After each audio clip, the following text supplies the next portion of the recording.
Hola, ¿qué tal? Buenos días. Noches. Gran mentira.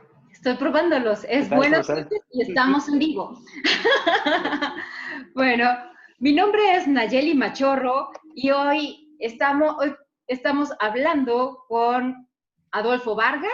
Tu servidor amigo, muy buenas noches. ¿Y quién cree que tenemos hoy? Tenemos visita estrella. Tenemos al doctor Jorge Yáñez. Jorge, muy buenas noches, bienvenido. Buenas noches, ¿qué tal? ¿Cómo están? Para presentarte Estamos en vivo, ¿eh? brevemente, el doctor Yáñez, que es un tipazo ahorita, nada más que tuvo un pequeño problema técnico para conectarse. Pero bueno, el doctor es un egresado de la Universidad de Anáhuac con especialidad en neurocirugía en el Hospital de Alta Especialidad de Pemex y terapia endovascular y neurológica por la UNAM. ¿Es correcto esto, George? Así es, Adolfo. Muchas Muy gracias bien. por la invitación. Pues Un bien, gusto, como siempre, poder interactuar con ustedes y poderle dar un poquito más a la gente. muchísimas gracias, George. Cuéntanos un poquito acerca de esto llamado infarto cerebral. Fíjate que esa parte del infarto cerebral, como cuenta el título de la plática, eh, actualmente en el mundo estamos teniendo una nueva tendencia a enfocar nuestros esfuerzos para atender a los pacientes que tienen un infarto cerebral, justamente.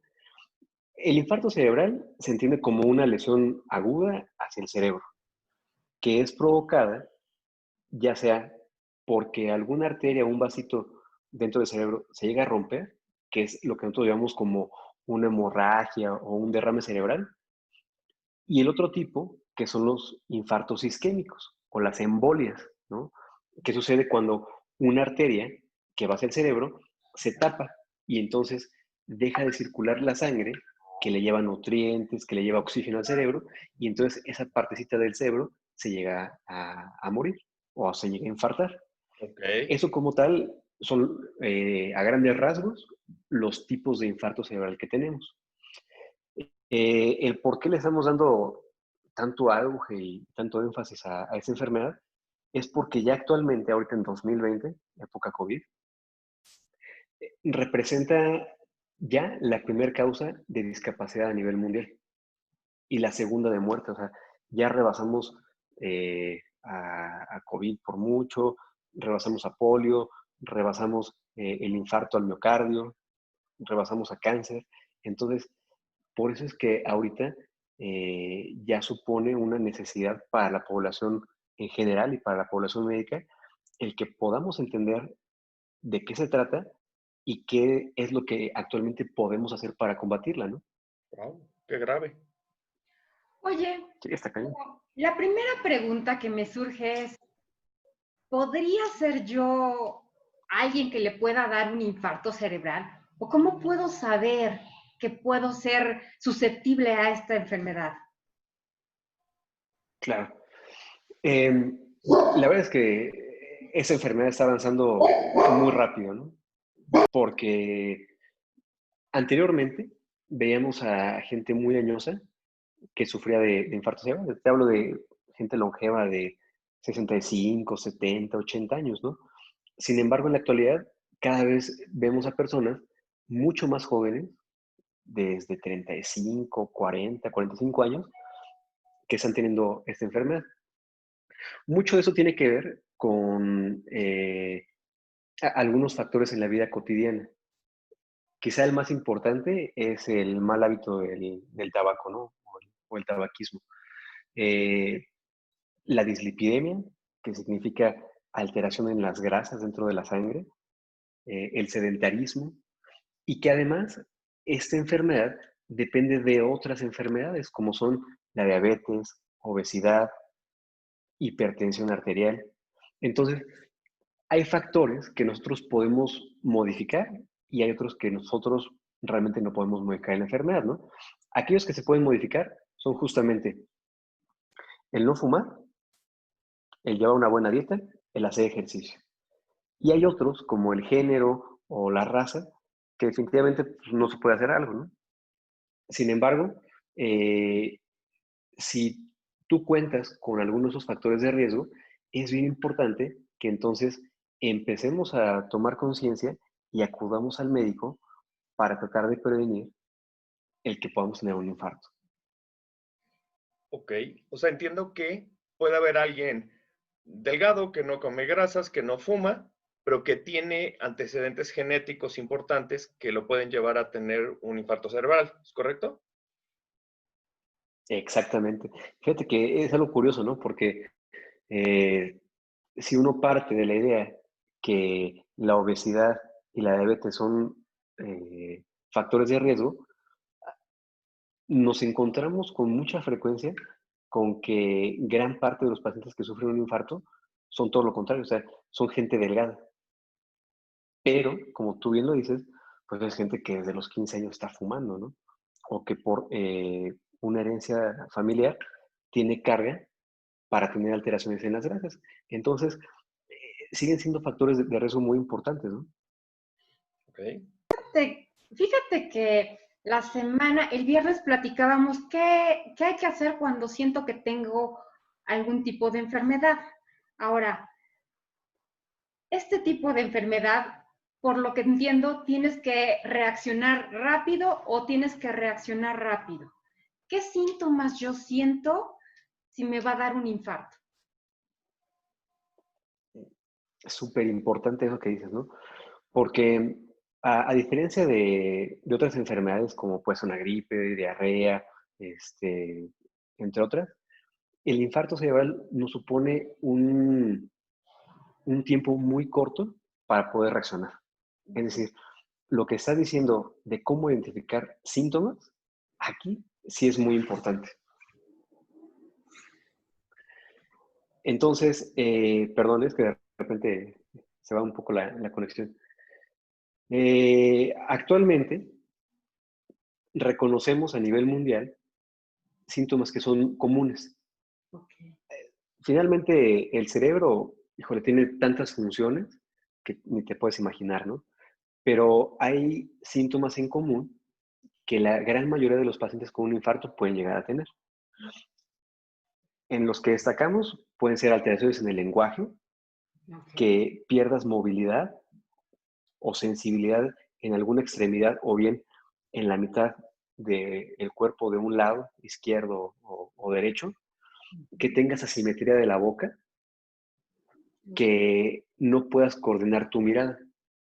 Y obviamente tengo que decir que esto es algo súbito, ¿no? O sea, si tú me dices, doctor, es que tengo 6 meses en que no puedo mover muy bien el brazo y esto ha ido aumentando, pues difícilmente será un infarto, ¿no? El infarto es algo muy rápido. Entonces, son síntomas que nos hacen prender alertas, pero rápido, ¿no? Ok, entonces empiezo a hablar o la persona que está cerca de mí se le empieza a barrar la lengua, empieza a hacer movimientos torpes, no necesariamente normales en su habitad. Entonces podemos empezarnos a percatar de esta sintomatología. Algo más, buscando un poquito de literatura, vi, por ejemplo, imágenes de gente con la cara torcida. ¿Es muy frecuente esto? Sí, fíjate que todos estos síntomas son los más comunes en general, ¿no? Ujú. Digo, hay gente que puede entrar en estado de coma inmediatamente, hay personas que solamente sienten adormecimiento en alguna parte del cuerpo, pero sabemos que la gran mayoría de los pacientes con esa enfermedad sufren esos síntomas. Entonces, alrededor del mundo estamos haciendo un esfuerzo muy grande por tratar de ser homogéneos en darle a conocer a la población justamente estos síntomas, ¿no? Y que sean de fácil reconocimiento. Nosotros, por ejemplo, aquí en México, tenemos un acrónimo que se llama embolia. Entonces, el Ah, acrónimo embolia te habla sobre justamente una forma muy fácil en que tú puedas reconocer los síntomas y recordar el acrónimo para que lo puedas asociar y entonces de inmediato lances una alerta. Entonces, tenemos alteración para, o dificultad para elevar los brazos, tenemos dificultad para mover la boca, para mover alguna parte del cuerpo o un lenguaje inusual. Esas son las partes del acrónimo de embolia. Y entonces ah, la A finalmente significa alerta, ¿no? O sea, actúa rápido. Si yo reconozco alguno de esos síntomas en mi familiar que está, como tú decías, ¿no? Sentado enfrente de mí durante la comida, o si yo estoy en la calle y de repente veo en la parada del bus a un señor que no puede hablar o que de repente no puede moverse, eso nos lleva a alerta, ¿no? O sea, a que tenemos que actuar rápidamente, conseguir eh, ayuda lo más pronto que se pueda. Fíjate que entre lo que yo estaba buscando, alguien decía, minutos perdidos es cerebro perdido. Si yo me tardo en reaccionar, ¿qué pasa? Es de que los gringos tienen, digo, con respeto, ¿no? A la cultura estadounidense, tienen una frase muy típica en nosotros, ¿no? Que se llama, o que dice, time is brain. Entonces, para nosotros el tiempo es cerebro, porque ya después de muchos estudios que se han venido haciendo alrededor del mundo, reconocemos que cada 20 minutos que la enfermedad avanza, repercute directamente en el pronóstico funcional de nuestros pacientes. Es decir, que cada 20 minutos que nos tardamos, el paciente puede dejar de mover muy bien la mano para escribir. Si pasan otros 20 minutos, puede dejar de levantar el brazo. Otros 20 minutos puede significarle al paciente que ya no pueda caminar. Y así, progresivamente, ¿no? Esto va aumentando y entonces, entre más avance el tiempo, para nosotros es más difícil poder devolverle al paciente la integridad o que pueda regresar a sus actividades cotidianas, ¿no? Por eso es tan importante y somos tan enfáticos, ¿no? En decir, bueno, pues el tiempo es cerebro porque aquí cada minuto cuenta, ¿no? Y es muy importante. Ok.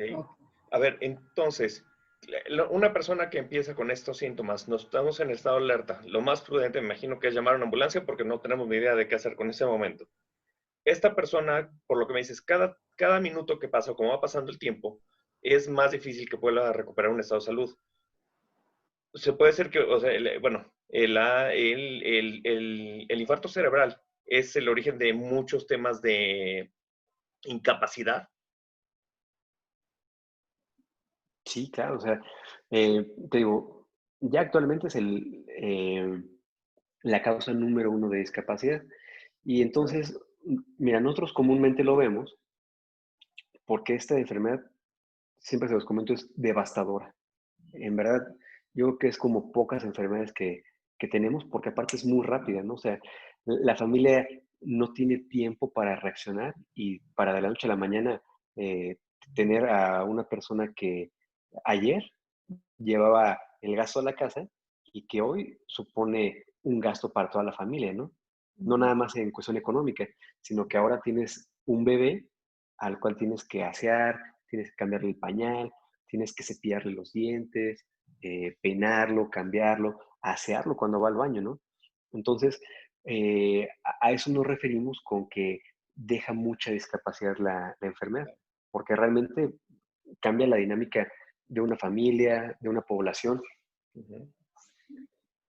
Ok. ¿Ahí Fíjate, estamos? Ah, perdón, termina, por favor. perdón, es que de repente se va un poquito la señal. Entonces, gran parte del esfuerzo que estamos haciendo es, una, prevenirlo. Ujú. Segunda, tratar de actuar muy rápido para que el infarto no avance en tiempo y no avance en territorio del cerebro, ¿no? Ok. Entonces, eh, cuando hablamos de hacer que no avance el infarto, yo creo que esto es una responsabilidad compartida, ¿no? Que tenemos tanto la población en general como nosotros los médicos que nos dedicamos a resolver el infarto, ¿no? Entonces, cada vez hacemos más énfasis en enseñarle a la población y a nuestros colegas qué tenemos que hacer en caso de presentarse un paciente con un infarto cerebral. Ok. Fíjate que a nosotros nos pasa, Adolfo y yo nos dedicamos al área de seguros para personas. Y los seguros para personas, obviamente están los gastos médicos y los gastos médicos cubren esta cuestión. que es súper sensible, súper más fácil de entender. Pero quisiera comentar el seguro de vida. El seguro de vida siempre trae componentes que es de invalidez. Y nos encontramos a personas que nos dicen, no creo que me pase, nunca nos ha pasado en mi familia. O nos dicen, ¿qué nos podría pasar? Y por lo que tú me estás diciendo, una cuestión, o sea, si es la primera causa de discapacidad en el mundo, pues una póliza de vida también se puede usar en este caso, porque yo ya no voy a tener la capacidad de volver a trabajar. Por lo que entiendo, quedo sin posibilidades. Claro, absolutamente, ¿no? O sea, muchos pacientes que no se logran atender a tiempo, pues quedan dependientes de la familia, ¿no? Con un cabestrillo, a veces sin poderse comunicar con otras personas. Imagínate no sé, un ingeniero, ¿no? Que su chamba es estar día con día en una fábrica, que tiene que dirigir a otros empleados y que de repente pues ya no puede caminar, ¿no? O que ya no emite lenguaje, pues entonces prácticamente te quedas inválido, ¿no? Y eh, para que nos demos una idea de qué tan frecuente es esto, cada 4 segundos en el mundo una persona se infarta. O sea, es brutal el número. Cada Claro. 4 segundos, ¿no? O sea, en lo que llevamos ahorita de plática, al menos que serán 35 personas ya se infartaron. O sea, está tremendo, ¿no? ¿Qué tema? Es un poquito resumiendo, el muerto, el arrimado y desafortunadamente quien ya sufre un infarto cerebral y que va a padecer una discapacidad, al tercer día apesta. Recuerden que uno voy a necesitar dinero para que mi familia me apoye, como bien nos dice el doctor, voy a ser un bebé y necesito dinero para que me cuiden. Oye, George, una pregunta. Hay gente, por lo que entiendo, que ha tenido muchos microinfartos a lo largo del tiempo y tal vez no se ha percatado de ello. Que tal vez en un estudio posterior que se realizan, de repente aparecen que le dicen, oye, pues ya tienes un historial de microinfartos. ¿Estos casos son progresivos? ¿Es gente que va a seguir empeorando? ¿Son factores de la edad? Así, fíjate que es algo muy común que tenemos, ¿no? Todos hemos tenido, ya sabes, al tío, al amigo y demás, que te dice, ah, es que, ¿sabes qué? Como que se me está yendo la onda. ¿Sabes qué? Como que se me están olvidando de repente. Oye, no me podré tomar unas vitaminas para que no se me olvide las llaves o etcétera, ¿no? Aquí tienes a dos de esos. Digo, o sea, esa es como la historia común, ¿no? Entonces, nosotros, dentro de las funciones que tiene el cerebro, estos síntomas que te acabo de mencionar, los que traen el acrónimo de embolia, son con los que nosotros podemos rápidamente identificar al paciente que está teniendo en ese momento un infarto. Sin embargo, no todos los infartos nos dan esos síntomas, que era lo que te decía, ¿no? Y nosotros tenemos algunas funciones mentales que le llaman superiores, ¿no? Estas funciones son como tal el lenguaje, las praxias, las náuseas, o sea, la forma en que nosotros podemos iniciar una tarea, aprenderla, la orientación, por ejemplo, la memoria. Entonces, cuando tú tienes microinfartos, y que estos son múltiples, entonces quizá en ese momento no te deja inválido, pero a final de cuentas, cuando se vuelven acumulativos, sí nos empieza a pegar, ¿no? Porque entonces te empieza a alterar la memoria, ya es el típico paciente que de repente dice, "Ay, cabrón, ¿dónde estoy?" O que dice, ay, ¿qué venía a hacer aquí, no? Entonces, sí nos empieza a generar una discapacidad progresiva, funcional. Wow. A esto nosotros, conforme pasa el tiempo, le llamamos una demencia, que por el origen que tiene, que es de los vasos sanguíneos, le decimos que es vascular. Okay. Entonces, ya es muy frecuente que las personas, te digo, entre los 55, 65 años de edad, pues como que las tiren de locas, ¿no? Digan, ah, pues ya está viejito.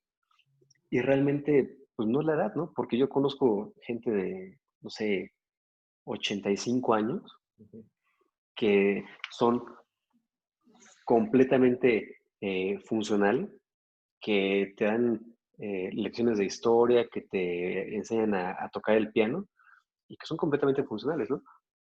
Entonces, realmente la edad no es como tal un tema de discapacidad, pero sí lo puede ser esta demencia de origen vascular, que son justamente por los pequeños infartos, ¿no? Entonces, decía mi abuela que tanto va el agua al cántaro que termina por romper. Ok. Ok. Si yo percato que ya estoy teniendo esos problemas o que ya de repente voy caminando y se me olvida a dónde diablos iba o ya no reconozco el lugar donde estoy, ¿qué es lo que tendría que hacer para empezar pues a que no avance? Ya no prevenir porque ya estoy en algún problema. ¿Qué tendría que hacer? Fíjate que esa es una pregunta muy interesante porque en años pasados no le dábamos esta importancia a los infartos, ¿no? Quizá porque no hemos relacionado muy bien cuál era el impacto que tenía en las personas de forma progresiva. Ahora que ya lo sabemos, entonces yo creo que el primer paso que debemos dar es decir, ¿sabes qué? Me hago consciente que algo no está bien. Yo creo que es el paso número uno, ¿no? Seguido de esto, yo les recomendaría que acudan con su neurólogo de cabecera o el de confianza y como estudio inicial de escrutinio, porque seguramente la gente va a preguntar, oiga, doctor, ¿y qué estudio me hago, no? Eso no significa que empecemos a hacer estudios a lo loco, ¿no? Pero si ya son varios los síntomas que tenemos, la recomendación sí es que hagamos una resonancia magnética, por lo menos simple, del cráneo. Porque ya ahorita la resonancia es tan buena, es tan sensible, que fácilmente nos permite identificar esta enfermedad. Ok. Y una vez que entonces vayamos con el neurólogo, que nos haga algunas pruebas funcionales y que vea nuestra resonancia magnética, bueno, pues entonces tenemos que empezar, quizá ya no, como tú decías, ¿no? Algo que nos haga resarcir el daño que tuvimos, pero por lo menos tener una prevención que le llamamos secundaria, es decir, que evitemos que el infarto siga progresando. Ok. Y de aquí vamos muy, muy de la mano con cuáles son las causas del infarto, ¿no? Porque ya vimos algunos factores de riesgo.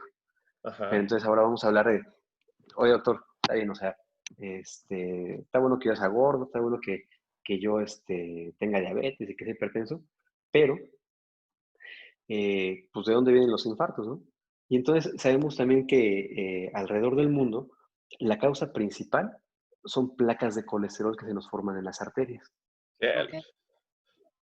Y esto es algo crónico, o sea, no creas que las placas nacen de la noche a la mañana, ¿no? Ujú. Pero entonces en esas placas sí tiene que ver mucho un par de factores de riesgo que son constantes y que son muy importantes reconocerlo. Uno es el tabaquismo, Ok. porque el cigarro hemos reconocido que daña la capa interna de las arterias, que finalmente es donde tenemos colesterol que llamamos del malo, Ujú. en forma muy, muy ambigua, y que ese colesterol del malo se mete en las grietas que forma el tabaco. Y entonces empezamos con un proceso de inflamación dentro de la arteria que finalmente hace que crezcan las placas de colesterol y que cuando la sangre fluye a través de la arteria, las puede llegar a desprender. Esa es, digamos, la causa principal aquí en el país, ¿no? Eh, otra, otro porcentaje importante de pacientes que se llegan a infartar es debido a que tienen algún problema en el corazón. Ok. Recordemos que el corazón es el que se encarga de bombear la sangre a todo el cuerpo, ¿no? Y el cerebro no es recepción. Entonces, hay personas que muchos de nacimiento tienen alteraciones estructurales, es decir, que las cavidades del corazón, que son como las recámaras en una casa, se comunican de forma anormal. Entonces, frecuentemente ese paso de sangre entre recámaras que no tendrá por qué estar, nos genera eh, lo que llamamos flujos turbulentos. Es decir, la sangre empieza a chocar entre sí y eso puede provocar pequeños émbolos, que finalmente cuando el corazón se aplasta para dar la contracción, híjole, nos envía directamente hacia el cerebro como si fuera una catapulta esos pequeños fragmentos, esos pequeños émbolos, ¿no? Causantes también de infartos. Y dentro del corazón también tenemos alteraciones que le llamamos del ritmo. Es decir, cuando un corazón no late de forma adecuada y entonces la cavidad 1 con respecto a la cavidad 3 están en desorden, eso también genera flujos turbulentos y nos puede provocar la misma etiología que son los pequeños émbolos que se nos migran hacia el cerebro, ¿no? Ok. Eh, y tenemos otro pequeño grupo de pacientes que ya son los menos, digamos, pero no por eso menos importantes, que son personas que ya de manera familiar tienen alteraciones en la coagulación. Ok. Ok, Entonces, claro. son pacientes que comúnmente entran en algo que se llama un estado protrombótico. Es decir, que con respecto al resto de la población, favorecen mucho más la coagulación. Y entonces es factible que se formen pequeños coágulos dentro de las arterias. Esos pueden ser aquí, etcétera, ¿no? Esas Wow. son, digamos, como las causas principales, ¿no? O sea, eso es lo que puede llegar a originar los infartos cerebrales. Ok. Jorge, fíjate que muchas veces nos preguntan, oye, ¿por qué me están cobrando más en mi seguro? Porque fumo y tengo el colesterol alto. Entonces, creo que aquí puede ser una buena razón, ¿no? Porque el Claro. riesgo no es igual que toda la población. Sí, claro. O sea, es que, digo, si tú me preguntas, oye, riesgo que tiene una persona que no fuma a una que sí fuma, se triplica el riesgo, ¿no? Entonces, de ahí que el seguro diga, espera, sí, sí somos cuates y te atiendo, pero pues pagan un poquito más, ¿no? Porque entonces quiere decir que tú probablemente me vas a costar mucho más dinero en un futuro, ¿no? Exactamente. Fíjate que hay veces que nos es difícil porque obviamente nosotros no somos doctores y le dices, oye, pero no es la misma persona, alguien que no fuma, a alguien que sí fuma. Y me dicen, bueno, pues es que solo fumo una vez a la semana o solo soy social, pero pues ya estás fumando, ¿no? O sea, hay veces que creo que médicamente la cuestión es binaria, es sí o no. Sí, claro, o sea, aquí no es mucho como de ser un personaje de las ligas, ¿no? O sea, robo poquito, ¿no? Exacto. O sea, aquí finalmente ya está muy bien sabido que el riesgo que tiene una persona que fuma es muy similar a aquella que no fuma, pero que está en contacto directo con un fumador. O sea, al que llamamos fumador pasivo, ¿no? Entonces, si fumas una vez o dos veces, finalmente estás fumando. Que quizá no es la misma carga de riesgo fumarte una cajetilla al día que echarte un cigarrito cada 3 días. Pues sí, ¿no? Pero al final de cuentas, estás generando ya un daño dentro de las arterias que, pues, si te toca la de malas, aparte ser hipertenso y aparte tener diabetes y aparte tener carga para dislipidemia, pues ya te fregaste, ¿no? Wow, qué tema.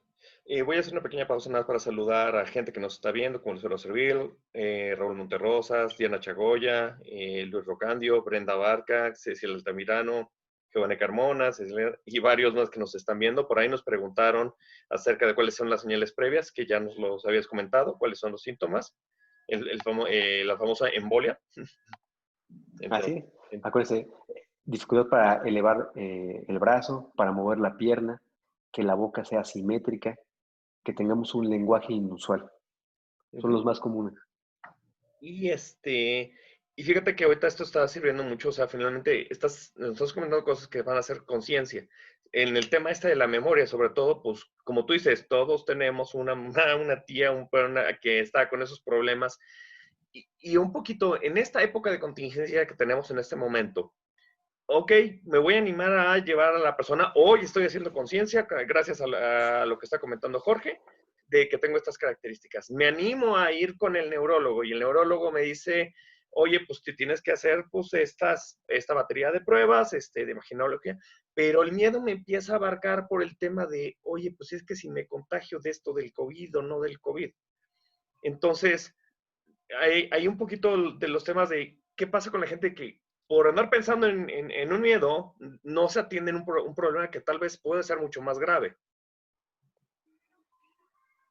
Sí, fíjate que es una época difícil que nos tocó vivir, ¿no? Yo creo que pocas veces hemos tenido una situación sanitaria como la que estamos hoy en día viviendo, ¿no?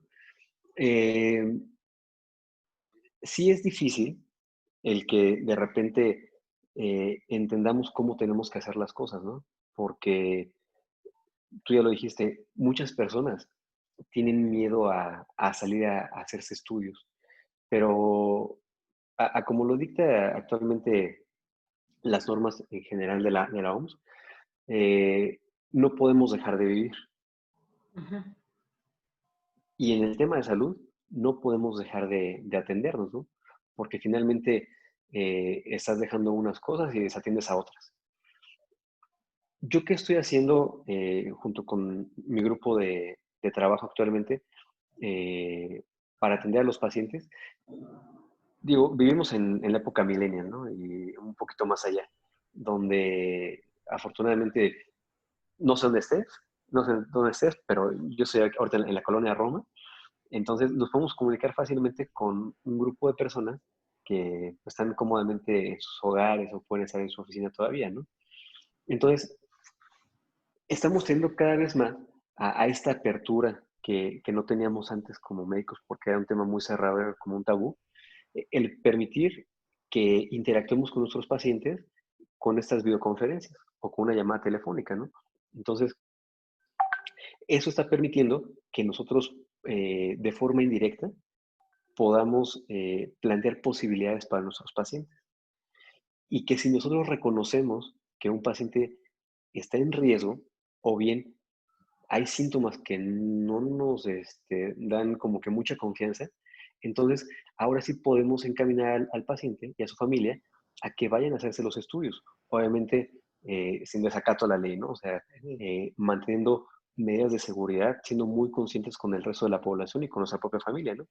Eh, el uso de gogles, el uso de cubrebocas, el estarte lavando las manos frecuentemente, no tocar superficies que pudieran estar contaminadas, acudiendo a los estudios con cita, guardando una distancia considerable con el resto de la población, no exponerte a espacios muy cerrados. Yo creo que si nosotros mantenemos estas medidas, el riesgo de contagio es relativamente bajo y el beneficio que podemos tener para diagnosticarnos es muy alto, ¿no? Porque pues, finalmente prevenimos enfermedades que pueden ser catastróficas.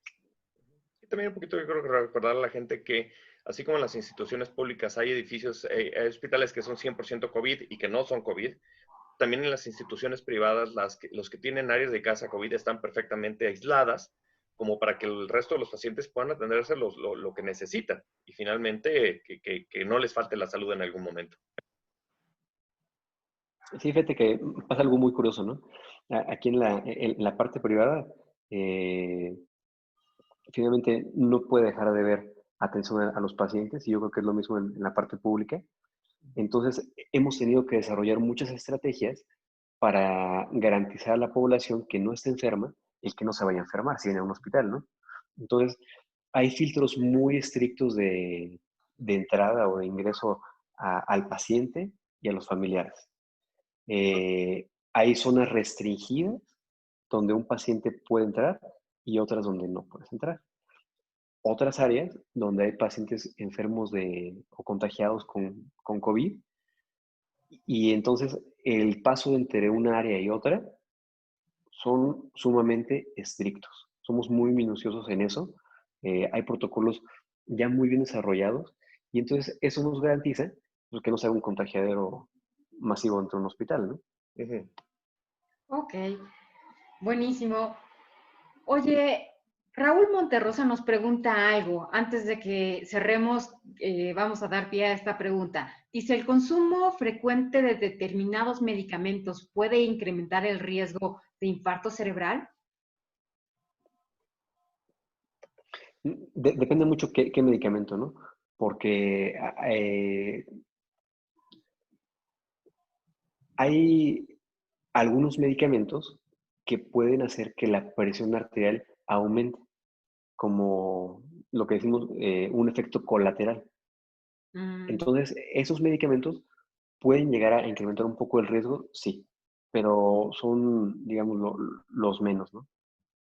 La gran mayoría de los medicamentos que tomamos difícilmente van a provocar eso. ok.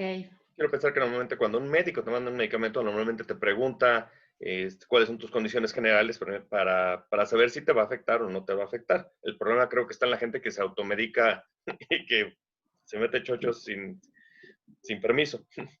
Claro, digo, eso es un tema, híjole, de todo, ¿no? Desde antibióticos, desde medicamentos para el dolor, etcétera, ¿no? Ujú. Entonces,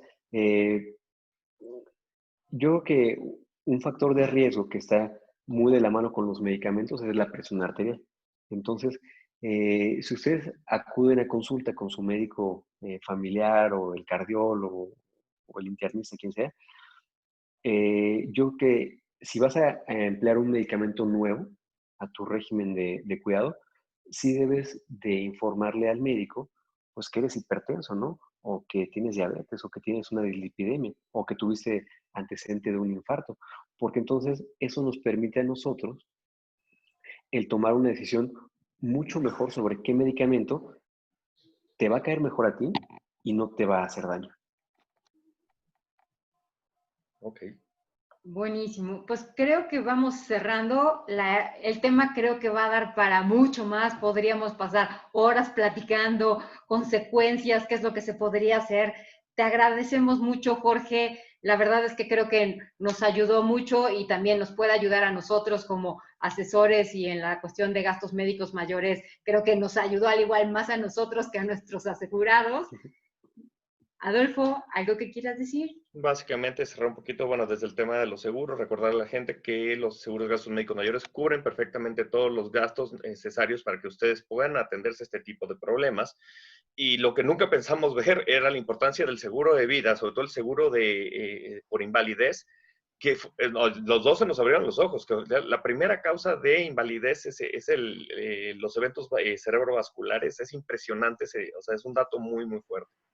Muchísimas gracias, Jorge. La verdad es que nos ilusionó mucho. Esto va a estar compartido en redes sociales. Gente que tenga dudas, que quiera acercarse a Jorge, puede comunicarse con nosotros y nosotros pondremos en contacto. Estaremos encantados de que así sea. En la página de Facebook pueden poner todavía sus preguntas. Le vamos a pedir a Jorge que nos los conteste. Este video se va a subir a nuestro canal de YouTube. Y bueno, esperamos que nos sigan en nuestras redes sociales. No olviden darnos like, por favor. Y los esperamos la próxima semana a las 7 p.m. Y vamos a hablar con la fisioterapeuta Leticia Leiva sobre problemas de cervicalia. ¿Ya ves cómo se les va la onda? Y ya estoy empezando. Es el COVID. Muchas gracias, Adolfo. Que estén muy bien. Un gusto poder participar con ustedes, tratar de informar a la población y poner un granito de arena en el tratamiento de esta enfermedad que queremos cambiar a como de lugar, ¿no? Lo hiciste de maravilla. Muchísimas gracias. Muchísimas gracias. Saludos, que estén muy bien. Hasta luego. Pues. Hasta luego. Bye.